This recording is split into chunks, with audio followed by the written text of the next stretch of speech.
এই যে কাকা ছাটির মাংস বিক্রি করতেছে 300 টাকা কেজি। খামার বাড়ি চক্ষু হসপিটালের পাশে বসে আছে, এই যে বিক্রি করতেছে 300 টাকা কেজি ছাটির মাংস, মাথার মাংস। যারা নিবেন আসতে পারেন। 200 করে হয় না?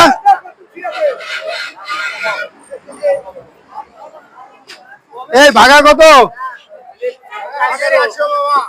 400 400। 200 করে হয় না? পরে দিবেন, পরে বলে দেবে 200 টাকা করে, আমি দিবে না। সিরাজগঞ্জ বাড়ি।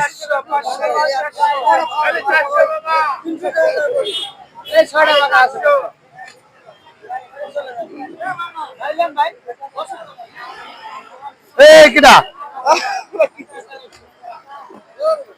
কত করে কিনলেন? এই যে আমাদের ড্রাইভার সাহেব গোস কিনে লয়ে বাড়িতে যাচ্ছে, এই আরো বলে বাড়ি যায়। এই যে ধরা খাই গেল আজকে, এখন 100 টাকা জরিমানা হবে। আর